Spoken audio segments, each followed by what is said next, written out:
प्यारे बच्चों, स्वागत है आप सभी का एक बार फिर आपके अपने YouTube चैनल रावल कॉन्सेप्ट पे। Class 10th exercise 1.1 question number 2 आज हम करने वाले हैं। क्वेश्चन नंबर फर्स्ट हम कर चुके हैं और उसमें हमने थोड़ा सा एक्स्ट्रा में यूक्लिड विभाजन एल्गोरिथम को समझा था। आज क्वेश्चन नंबर 2 से हम शुरू करेंगे। ठीक है, क्वेश्चन नंबर 2 हमें दिया हुआ है, दर्शाइए कि कोई भी धनात्मक विषम पूर्णांक 6q+1 या 6q+3 या 6q+5 के रूप का होता है जहां q कोई पूर्णांक है। प्यारे बच्चों, हमें इस क्वेश्चन को करने के लिए सेम जो हमने फर्स्ट पार्ट में पढ़ा था यूक्लिड विभाजन एल्गोरिथम, उसका इस्तेमाल करना है। मैं आपको फर्स्ट पार्ट में यूक्लिड विभाजन एल्गोरिथम के विषय में बता चुका था। एक बार हम फिर से उस चीज़ को डिस्कस करेंगे पहले कि यूक्लिड विभाजन एल्गोरिथम है क्या, उसके बाद हम क्वेश्चन की तरफ चलेंगे। देखो, क्वेश्चन लगाने का जो तरीका है वो तो सभी को आ जाएगा, लेकिन जो तरीका बना, जो हमने तरीका इस्तेमाल किया, वो तरीका आ जाए अगर एक बार, तो सारे क्वेश्चंस इजी हो जाते हैं। तो सबसे पहले हमें इस क्वेश्चन को पढ़ना है बहुत गौर से, और इसमें एक दो बातें हैं जो शायद सभी विद्यार्थियों को नहीं पता होंगी, सारे स्टूडेंट्स को। तो उन सारी चीज़ों को, छोटे छोटे पॉइंट्स हैं जो हमें नोटिस करने हैं, उन सब पे हम डिस्कस करेंगे। सबसे पहले हमें देखना है कि हमें दर्शाना है, किस रूप में दर्शाना है। 6q+1, 6q+3 या 6q+5 के रूप में हमें दर्शाना है। यानी कि ये चीज़ आएगी कहाँ से, ये जो चीज़ें हैं ये आई कहाँ से हैं। हो सकता है बहुत से स्टूडेंट्स को ना पता हो। तो प्यारे बच्चों, होता क्या है, मैंने आपको अपने फर्स्ट पार्ट में बताया था। मान लीजिए मैं आपसे कहता हूँ 3 से किसी नंबर को आप डिवाइड करो। मान लो आपने 3 से 6 को डिवाइड किया, तो 3 2 जा 6, माइनस करोगे तो रिमाइंडर यानी कि शेषफल कितना आएगा, 2। फिर मैं आपसे कहता हूँ 3 से ही 7 को डिवाइड कर लो, तो 3 2 जा 6, माइनस करोगे तो 1 आ जाएगा, यानी कि 3 दूनी 6, माइनस करोगे 1 आ जाएगा। ठीक है, अब फिर 3 से 8 को डिवाइड कर लो, 3 दूनी 6, माइनस करोगे 2 आ जाएगा। यहाँ ये चीज़ें आ रही हैं इतनी निकल करके। 3 से 6 को डिवाइड किया, 3 दूनी 6, शेषफल 0 आया। 3 से 7 को विभाजित किया, 3 दूनी 6, माइनस किया 1 आया। 3 से 8 को विभाजित किया, 6 मिला हमें, 3 दूनी 6 और माइनस किया तो 2 आया। यहाँ ये एक छोटी सी चीज़ें हैं जो हमें समझनी है। ठीक है, तो यहाँ आप एक बात बताइए कि ये बन क्या रहा है। तो मैं अगर आपसे एक बात और कहूँ कि ये जो अंदर वाला नंबर होता है हमारा, हम इसे भाज्य बोलते हैं। क्या बोलते हैं प्यारे बच्चों? भाज्य। इंग्लिश में बोलते हैं इसे डिविडेंड। जिस संख्या से हम भाग लगा रहे होते हैं प्यारे बच्चों, उसे हम भाजक कहते हैं। जो हमारा जितनी बार हमारा भाग जा रहा होता है, जितनी बार हमारा भाग जा रहा होता है, उसे हम प्यारे बच्चों भागफल बोलते हैं। ठीक है, और जो हमें प्राप्त होता है भाजक की भागफल में गुणा करने के बाद, भाज्य में से माइनस करने के बाद जो संख्या हमें प्राप्त होती है फाइनली, ठीक है, उसे हम प्यारे बच्चों शेषफल कहते हैं। यहाँ तक सारी बात क्लियर हो गई होगी। ठीक है, उसे हम शेषफल कहते हैं। यानी कि यहाँ से एक फॉर्मूला निकल के आता है कि अगर हम देखो, आप भाजक की भागफल में गुणा करें, भाजक की भागफल में अगर हम गुणा करें तो हमें भाज्य मिल जाएगा अपना। देखो 3 दूनी 6, यही तो कर रहे थे, 6 आ गया। 3 की 2 में गुणा करी तो 6 आ गया, लेकिन शेषफल कितना आ गया, 1 आ गया। ये ही जो चीज़ है, जो शेषफल आ रहा है, इसी चीज़ को हम अभी समझने की कोशिश करेंगे। तो देखो हो क्या रहा है प्यारे बच्चों, मैं इस चीज को किस फॉर्म में लिख सकता हूं। तो यहां से एक फॉर्मूला मिलता है हमें। आपने अपनी 9th क्लास के बहुपद जब पढ़े होंगे, उसमें पढ़ी थी आपने शेषफल प्रमेय, तो वहां आपने इन सारी चीजों को पढ़ा होगा। भाज्य बराबर होता है भाजक गुणा भागफल प्लस शेषफल। ये सारी चीजें आप अपनी 9th क्लास के बहुपद में शेषफल प्रमेय नाम की एक चीज थी, उसमें आप पढ़ के आए होंगे। ये एक फॉर्मूला है, यानी कि भाज्य जो होगा वो भाजक गुणा भागफल प्लस शेषफल के होगा। भाज्य जो होगा वो भाजक गुणा भागफल प्लस शेषफल के बराबर होगा। तो यानी कि हमारा भाज्य कितना है प्यारे बच्चों, 6 है। तो 3 गुणा 2 करोगे, 3 गुणा 2 प्लस 0 जोड़ दोगे शेषफल, कोई फर्क पड़ने वाला है? 6 में अगर आप 0 जोड़ोगे तो कुछ नहीं होना, 6 ही रहेगा। यहाँ आप आइए, यहाँ भाज्य कितना है हमारा, 7, यानी कि ये कितना होगा, 7 होगा। 3 गुणा 2 करोगे, यानी कि 3 गुणा 2 करोगे तो 6 मिल जाएगा। और अगर आप उसमें 1 जोड़ दोगे, शेषफल भी तो हमारा 1 बचा था, प्लस 1, यहाँ साइन किसका है, +1, तो 3 दूनी 6 और 1 कितने हो जाएंगे, 7, यानी कि 7 बराबर 7 के। ये बात समझ में आ रही है? ऐसे ही आप इस चीज को करते चले जाओगे। देखो 3 की 2 में गुणा करोगे तो 6 मिल जाएगा, 8 में से 6 घटाओगे 2 आ जाएगा। यानी कि 3 दूनी 6 और शेषफल का कितना आ रहा है 2। अगर आप 2 जोड़ दोगे तो वो अपने भाज्य के बराबर 8 के बराबर हो जाएगा। ये बात आपको यहाँ समझ में आ गई होगी। आप कोई भी नंबर ले लीजिए, कोई भी नंबर ले लीजिए, आप उसको भाग लगा के देखिएगा, जो हमारा भाज्य होगा जब आप उसको इस प्रॉपर्टी में रखोगे तो आपको भाज्य बराबर इन सबके मिल जाएगा। कोई भी नंबर आप लेके ये भाज्य में किसी भी संख्या से आप उसको विभाजित कर लीजिए, भाज्य गुणा भागफल प्लस शेषफल को आप इस्तेमाल कीजिए, आपका भाज्य उतने के बराबर आ जाएगा। सिर्फ दशमलव का इस्तेमाल ना किया गया हो भागफल में, ये बात आपको नोट कर लेनी है। किसका इस्तेमाल ना किया गया हो? दशमलव का, ठीक है। पूर्णांक में हमारा भागफल आया हो पूरा पूरा, ठीक है। यहां तक एक बात क्लियर हो गई होगी। अब यहाँ आपने एक चीज और नोटिस करी होगी कि आपने जब 3 से किसी संख्या को भाग लगाया तो आपको 2 से 3 प्रकार के शेषफल मिले, 0, 1, 2। कितने शेषफल मिले? 0, 1, 2। यानी कि एक बात यहां से ये बात निकल के और आती है कि अगर हम किसी संख्या को भाग लगाते हैं, किसी भी नंबर को हम किसी संख्या से भाग लगाते हैं, ठीक है, तो जो हमारा शेषफल आता है, जो हमारा शेषफल आ रहा है, आप यहाँ देख पा रहे हो 3 से हमने 6 को भाग लगाया, शेषफल कितना आया? 0। 3 से 7 को भाग लगाया, शेषफल कितना आया? 1। 3 से 8 को भाग लगाया, शेषफल कितना आया? 2। अब मैं मान लीजिए 9 कर देता तो 3 से 9 को भाग लगाता तो शेषफल कितना आता? 0। यानी कि जो हमारा शेषफल आएगा हमेशा अपने भाजक से छोटा आएगा। हमारा शेषफल हमेशा अपने भाजक से कैसा आएगा प्यारे बच्चों? छोटा आएगा। यानी कि मैं कह सकता हूं कि हमारा शेषफल जो होगा, मान लीजिएगा मैं कहता हूं आपसे 32 को मैं 6 से डिवाइड कर दूं तो 6 5 जा 30, 6 पंजे 30, माइनस करोगे तो 2 आ जाएगा। यानी कि आप देख पा रहे हो कि अगर आप इस प्रॉपर्टी को यहां यूज करो, भाज्य कितना है? 32, 6 गुणा 5 यानी कि 6 पंजे 30, 2 जोड़ दो 32 मिल गया। लेकिन यहाँ आपने एक और चीज देखी होगी, आप जब 6 हमारा क्या है? भाजक, ये क्या है हमारा? भाजक, तो हमारा जो शेषफल आया वो इससे कैसा आया? छोटा आया। यही बात मैं यहाँ आपको दिखाना चाहता हूँ कि अगर आप किसी भी संख्या को किसी भी संख्या से भाग लगाओगे तो जो जब भी शेषफल बचेगा तो वो अपने भाजक से हमेशा छोटा होगा। और हम इस चीज को इस प्रकार से दर्शाते हैं कि हमारा शेषफल प्यारे बच्चों या तो 0 होगा, देखो, या तो 0 होगा, या तो 0 होगा, क्या होगा? शेषफल। यानी कि इसे हम डिनोट करते हैं Q से, इसे हम R से, इसे हम B से कर लेते हैं और इसे हम A से डिनोट कर लेते हैं। यानी कि भाज्य मैंने A कर दिया, भाजक मैंने B कर दिया, भागफल मैंने Q कर दिया और शेषफल मैंने R कर दिया। तो मेरा शेषफल जो है प्यारे बच्चों या तो वो 0 के बराबर है, ये जो साइन है ये कह रहा है कि शेषफल जो है या तो वो 0 के बराबर है या 0 के बराबर है या अपने भाजक से छोटा है, या अपने भाजक से छोटा है। आप हर कंडीशन में देख रहे हो भाजक क्या है हमारा? 3, 3, 3 और शेषफल कितने आए? 0, 1, 2। यानी कि हर कंडीशन में आपके शेषफल कैसे आ रहे हैं? अपने भाजक से छोटे आ रहे हैं। यहां तक बात क्लियर है? आप यहां भी देख लीजिएगा शेषफल कितना आ रहा है? छोटा आ रहा है। तो मैं कह सकता हूं कि या तो मेरा शेषफल अपने भाजक के बराबर होगा, सॉरी, या तो मेरा शेषफल 0 के बराबर होगा या मेरा शेषफल अपने भाजक से छोटा होगा। ये बात यहां से क्लियर हो गई होगी आपको, ठीक है। या तो हमारा शेषफल जो भी आएगा निकल के वो 0 के बराबर आएगा या वो अपने भाजक यानी कि B से कैसा होगा? छोटा होगा। ये साइन जो है ये छोटे की तरफ ही दर्शा रहा है हमें कि वो अपने भाजक से छोटा होगा। ये बात आपको समझ में आ गई होगी। अब हम 6³ + 1 के ऊपर बात करेंगे कि हमें ये कहा है 6³ + 1 या 6³ + 3 या 6³ + 5 के रूप का होगा, ये हमें दर्शाना है। तो हम इस चीज को कैसे दर्शा पाएंगे? तो प्यारे बच्चों यहां से आप एक बात समझिए कि वो लिखा हुआ क्या है, वो यही तो लिखा हुआ है 6³ + 3, यानी कि भाजक, 6 को हम कह रहे हैं भाजक, इनके बीच में कोई साइन नहीं है तो यानी कि यहां गुणा हो रही है। जब भी ऐसी कोई प्रॉपर्टी आपको ऐसा कोई संख्या देखने को मिले तो आप समझ जाइए कि 6 की Q के साथ गुणा हो रही है। भागफल प्लस शेषफल, यही चीज है और तो कुछ है नहीं।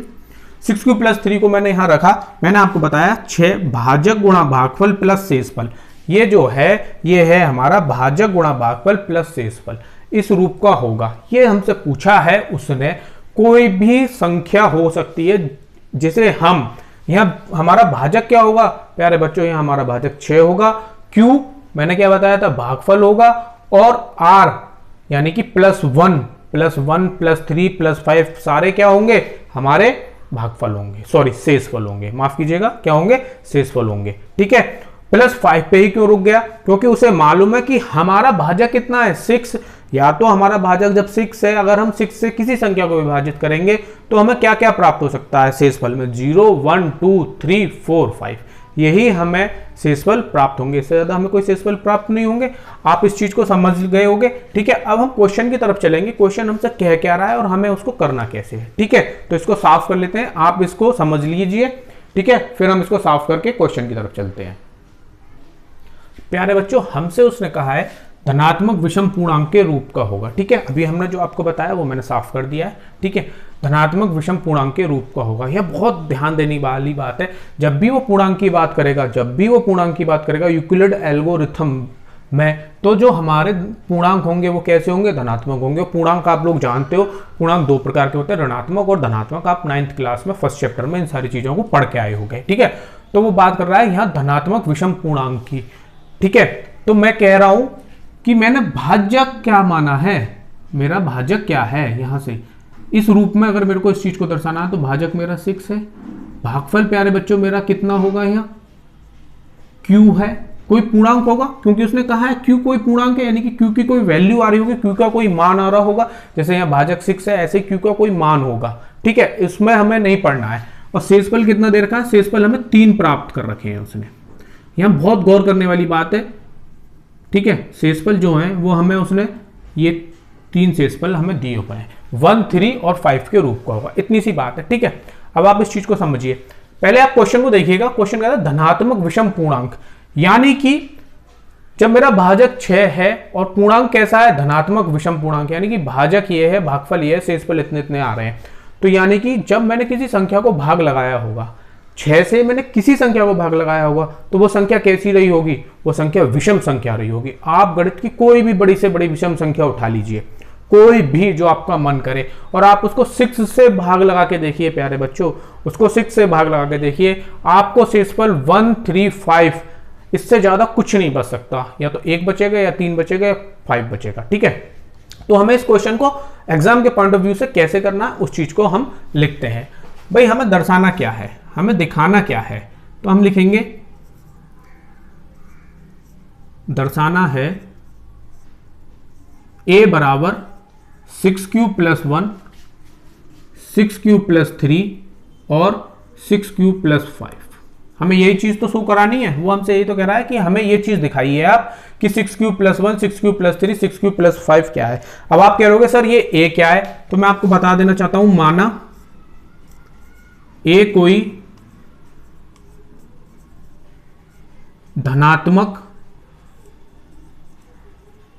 विषम पूर्णांक है। ठीक है, जहां b बराबर 6 होगा। अगर मैं a को अपना भाज्य मानता हूं प्यारे बच्चों, मैं a को क्या मान रहा हूं, अपना भाज्य मान रहा हूं, और b को क्या माना है, मैंने पहले ही आपको बता दिया था। अभी जब हमने क्वेश्चन से पहले कुछ चीजों को समझने की कोशिश करी थी, तो मैंने आपको बताया था भाजक गुणा भागफल प्लस शेषफल एक फॉर्मूला होता है यूक्लिड एल्गोरिथम को निकालने के लिए। ठीक है, हमें क्या याद रखना है कि हमारा शेषफल जो होगा वो अपने भाजक से हमेशा छोटा होगा। तो यहां हमने a को कोई धनात्मक कैसा पूर्णांक माना है, विषम पूर्णांक माना है। कैसा पूर्णांक माना है, विषम पूर्णांक माना है। ठीक है, और b क्या है हमारा, b हमारा यहाँ भाजक है। जब हमने इसको अपना विषम पूर्णांक माना है, तो आप एक बात मेरे को बताइए, यहाँ हम थोड़ा रफली काम करेंगे। ठीक है, पैटर्न जो होगा वो ऐसे ही हमें लिखते चले जाना है। यहाँ हम थोड़ा रफली काम करेंगे। मान लीजिए 6 से मैं a को डिवाइड करता हूँ। ठीक है, तो मेरा भागफल q आता है और मेरा शेषफल कोई नंबर आया, यहाँ मान लो s आ गया, और मेरा शेषफल r मिलेगा। मेरे को क्या मिलेगा, r शेषफल मिलेगा। अब r की वैल्यू कितनी हो सकती है, जब a कैसी संख्या है, a एक विषम संख्या है। अभी मैंने आपको बताया था अगर a एक विषम संख्या है प्यारे बच्चों, अगर a हमने, क्योंकि उसने हमसे कहा है यहाँ विषम संख्या के बारे में कि पूर्णांक जो है वो विषम संख्या है, धनात्मक विषम पूर्णांक है, तो a क्या होगी, विषम संख्या होगी। और हमें 6 से बड़ा विषम पूर्णांक लेना है। आप कोई भी विषम पूर्णांक ले लीजिए, 7 ले लीजिए, 9 ले लीजिए, 11 लीजिए, 13 लीजिए, 15 लीजिए, 17 लीजिए, जो मन करे आपका आप वो लीजिए, और आप उसको 6 से डिवाइड करके देखिए, तो आपको जो शेषफल मिल रहे होंगे वो या तो 1 मिल रहा होगा या 2 मिल रहा होगा या 3 मिल रहा होगा। यानी कि हमें जो शेषफल मिल रहे होंगे वो 1 2 3 यही मिल रहे होंगे। ठीक है, यहां तो फिर हम लिखेंगे यहां ए एक कैसा पूर्णांक है, विषम पूर्णांक है। ए एक विषम पूर्णांक है, इसलिए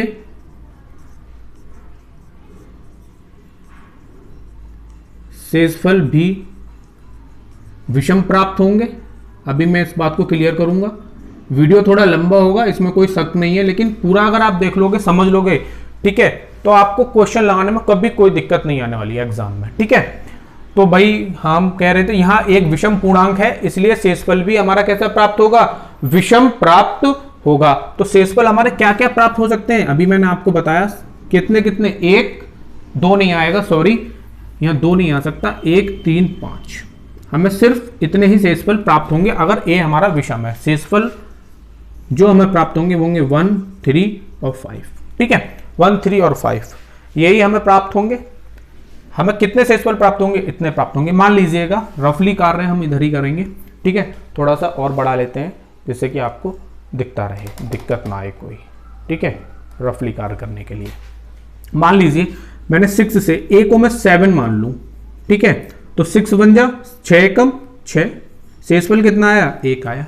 अगर मैं 8 कैसी संख्या है, 8 अगर 7 के बाद 8 पर जाएंगे तो 8 एक कैसी संख्या है, 8 एक सम संख्या है। ठीक है, 8 को हमें लेना नहीं है, क्यों नहीं लेना है जी, यूं नहीं लेना है क्योंकि क्वेश्चन ने हमसे कहा है विषम पूर्णांक, हमें सिर्फ फोकस किस पे करना है, अपने विषम पूर्णांक पे। तो हम 9 ले लेंगे, 6 एकम 6, माइनस करेंगे कितना आएगा 3। अब 10 नहीं ले सकते, 11 ले सकते हैं। हाँ सर 11 ले सकते हैं, 11 एक विषम संख्या है। तो 6 एकम 6, माइनस करोगे तो 5, माइनस करोगे तो कितना आएगा 5 आएगा, दिख रहा है ना, माइनस करने पे 5 आएगा। हमें अगर हम सिर्फ हमसे ये कहा होता कि धनात्मक पूर्णांक है, तब हमसे वो इस रूप में पूछ रहा होता, तब हम सम विषम दोनों संख्याओं को समाहित कर लेते, लेकिन उसने क्वेश्चन में हमसे स्पेशली शब्द दे के कहा है कि विषम पूर्णांक है। तो हमें एक ही वैल्यू जो भी रखनी है, जो भी हमें सोचनी है अपने मन में, वो विषम संख्या सोचनी है। आपको ज्यादा बड़ा नंबर नहीं सोचना है, आपको बस 6 से बड़ा नंबर लेके विषम संख्या, जो 6 के बाद पहली विषम बड़ी संख्या आएगी 7 ही आएगी, लाजमी बात है, उसको आप 6 से डिवाइड कीजिए और आप देखिएगा। अब आप इसी तरीके से 11 आ गया, 11 के बाद आप 13 लीजिएगा। कितना लीजिएगा, 13 लीजिएगा। कितना लिया, 13 लिया मैंने, मान लीजिएगा, और मैं 6 से डिवाइड करता हूं तो 6 दूनी 12, माइनस करा 1 आ गया। तो यानी कि जब मैंने 7 लिया था तो भी शेषफल 1 आया। अब 13 के बाद मैं 15 लूंगा, कितना लूंगा भाई 15, 15 ही तो एक विषम संख्या है, जिसे मैं 6 से विभाजित करूंगा तो 6 दूनी 12, तो यहां से माइनस करूंगा तो कितना आएगा शेषफल 3 आएगा। 15 के बाद कौन सी है अगली संख्या विषम, 17, 17 को जब मैं 6 से विभाजित करूंगा तो 6 दूनी 12, शेषफल कितना आएगा 5 आएगा। तो आप देख पा रहे हो, कोई भी आप गणित की बड़ी से बड़ी विषम संख्या उठा लीजिए, कोई भी, और आप उसको 6 से विभाजित कीजिए, आपको जो शेषफल प्राप्त होंगे वो 1 3 5 के रूप में ही प्राप्त होंगे। और हमें सिर्फ इतनी सी बात बतानी थी कि कोई भी धनात्मक विषम पूर्णांक यूक्लिड विभाजन एल्गोरिथम का अगर हम प्रयोग करें उसके अंदर, तो वो हमें 6q + 1 6q + 3 और 6q + 5 के रूप का ही प्राप्त होगा, जहां q क्या है, एक पूर्णांक है। अब देखो प्यारे बच्चों, q 1 भी हो सकता है। ठीक है, q यहां भी 1 आ गया, q यहां भी 1 आ गया, q यहां 2 आए, q यहां 2 आए, और यहां भी q 2 आए। q की कोई वो नहीं है हमारे लिए, q की वैल्यू को, q का मान हमारे लिए पता होना कंपलसरी नहीं है, बस हमें यह मालूम होना चाहिए q हमारा दशमलव में ना हो, एक पूर्णांक हो, क्योंकि उसने कहा है q एक पूर्णांक है। ठीक है, ये चीज आपको समझ में आ गई होगी बहुत अच्छे से। अब आपको लिखना बस ऐसे ही करके है कि दर्शाना है a बराबर। अब आप कह रहे थे सर a क्यों लिया, तो मैंने आपको बताया a मैंने कोई मान लिया अपनी तरफ से कि a एक धनात्मक विषम पूर्णांक है। a कैसा धनात्मक, a एक धनात्मक विषम पूर्णांक है। जब मैंने a को धनात्मक विषम पूर्णांक माना, और मैंने आपसे कहा था ये जो होगा 6q + 1, ये क्या प्रॉपर्टी है, ये प्रॉपर्टी क्या है, तो मैंने आपको अभी बताया था कि भाजक गुणा भागफल प्लस शेषफल, ये ही तो चीज है ये, और तो कुछ नहीं है ना। देखो भाई 6 भाजक है, q भागफल है, और r शेषफल है। r शेषफल है, शेषफल की उसने वैल्यूज कितनी कितनी दी है 1 3 5, और हमें पता है क्वेश्चन को पढ़ने से ही पता चल गया कि विषम पूर्णांक के 6 से अगर हम किसी भी विषम संख्या को भाग लगाएंगे तो हमें जो शेषफल प्राप्त होंगे वो 1, 3, 5, इससे ज्यादा हमें कोई शेषफल प्राप्त नहीं होंगे। आपको 0 की जरूरत नहीं है। हो सकता है आपको कोई ऐसे बताए कि भाई 6 से कोई भी संख्या उठाओ, 6 से 6 को भाग लगाना शुरू कर दो, 0 आएगा, 1 आएगा, फिर 7 को आप भाग लगाओ 1 आएगा, 8 को भाग लगाओ 2 आएगा। नहीं, हमें कोई जरूरत नहीं है सम संख्याओं को मान में रखने की। क्यों नहीं है? क्योंकि क्वेश्चन ने हमसे खुद कहा है कि विषम पूर्णांक इस रूप का होता है या नहीं होता है। बहुत से टीचर्स आपको ऐसे बताएंगे कि 0 ले लो, ये ले लो, वो ले लो। हमें उन सारी चीजों को लेने की जरूरत बिल्कुल भी नहीं है। अब हमें करना क्या है, शेषफल हमारे कितने कितने आए, 1, 3, 5 आए। अब हम फिर से अपने क्वेश्चन की तरफ चलते हैं, थोड़ा सा मूव करते हैं। ठीक है, 1, 3, 5 आ गए। ठीक है, हमारे शेषफल कितने आ गए, 1, 3, 5। अब यूक्लिड विभाजन एल्गोरिथम का, भाई हमने यूक्लिड विभाजन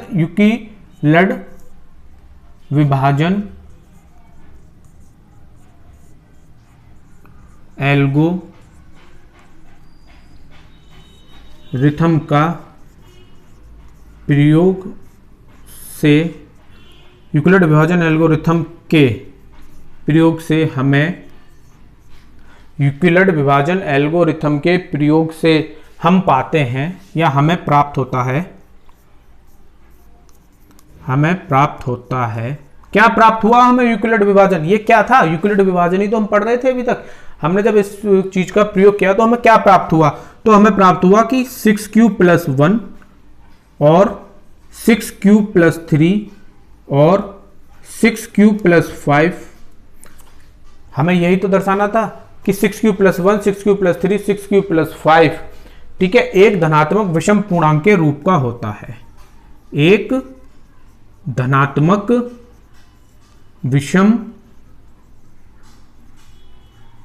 पूर्णांक के,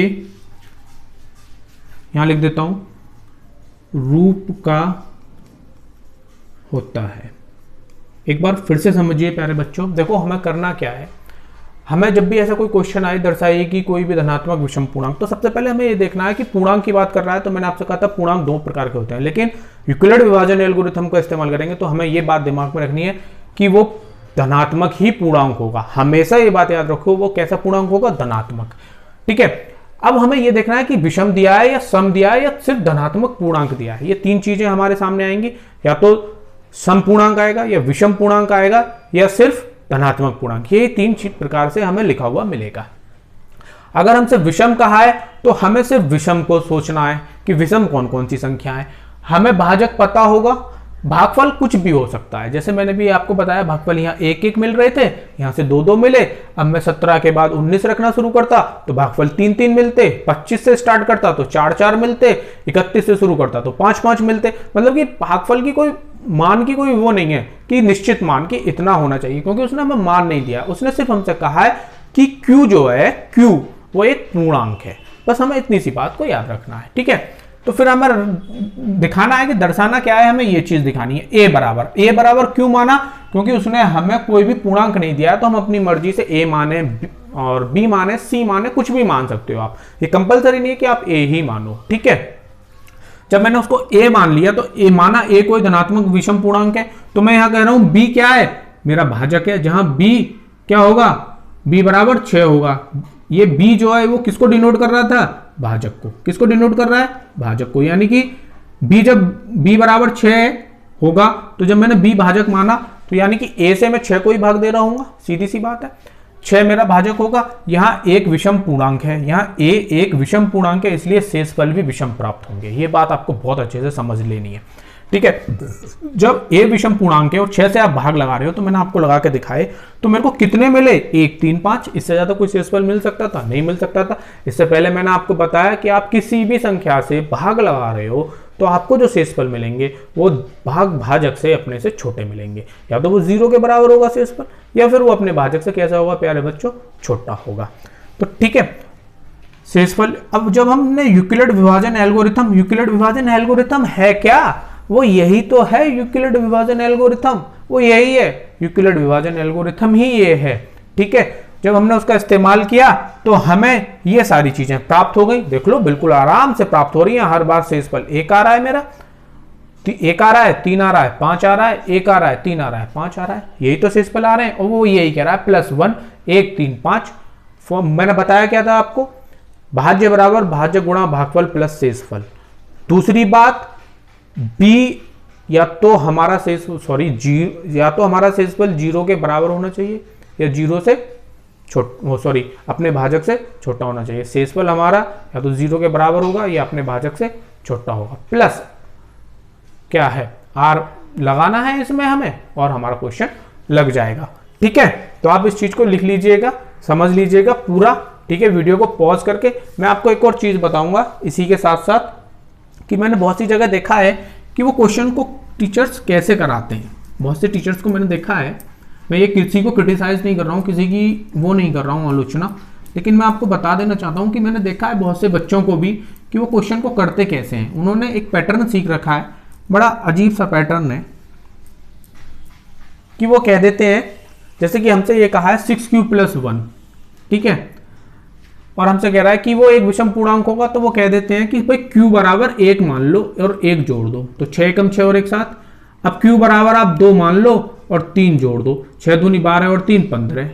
q बराबर आप 3 मान लो और 5 जोड़ दो, 6 × 18 और 5 23। तो ये भी विषम पूर्णांक मिला, ये भी विषम पूर्णांक मिला, ये भी विषम पूर्णांक मिला तो विषम पूर्णांक ही, लेकिन तरीका गलत है। आप अगर इस मेथड को अगर आप जानते हो, इस मेथड से इस क्वेश्चंस को निकालते हो, तो प्लीज आप इस मेथड को छोड़ दीजिएगा, आपको एग्जाम में नंबर नहीं मिलने वाले। जो जेन्युइन मेथड है वो यही है। ठीक है, आप इस मेथड से क्वेश्चंस को कीजिए।